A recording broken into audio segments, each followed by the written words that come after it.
Hello guys, আজকে আমি নিয়েছি মশলা রাইসের জন্য আমি সবজি কেটে নিয়েছি। মশলা রাইসের জন্য কড়াই বসিয়ে দিয়েছি। এখানে আমি তেল দিয়ে দেব।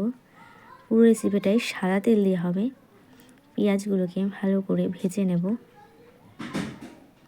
পেঁয়াজ ভাজা হয়ে গেছে। এখানে আমি বিনস দিয়ে দিলাম, ফুলকপি দিয়ে দিলাম, দিয়ে স্বাদ মতো লবণ দিয়ে দিলাম, দিয়ে ক্যাপসিকামগুলোকে দিয়ে দিলাম, দিয়ে কাঁচা লঙ্কা দিয়ে ভেজে নিয়ে এখানে বাঁধাকপি কুচি দিয়ে দিলাম, দিয়ে নাড়াচাড়া করার পরে এখানে আমি পরিমাণ মতন হলুদ দিয়ে দিয়েছি। দিয়ে নাড়াচাড়া করার পরে এখানে আমি শুকনো লঙ্কার গুঁড়ো দিয়ে দিলাম, জিরে গুঁড়ো দিয়ে দিলাম। এবারে আমি রাইস দিয়ে দেব। আগে রান্না করে রেখেছি রাইসটা শুধু।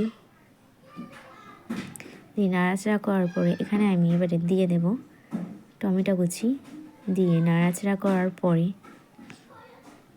ঘি দিয়ে দেবো উপরে। দিয়ে নাড়াচাড়া করার পরে এবারে আমি এখানে ধনিয়া পাতা কুচি দিয়ে দিলাম। রেসিপি তৈরি, মশলা রাইস তৈরি। যারা আমার চ্যানেলে নতুন, লাইক কমেন্ট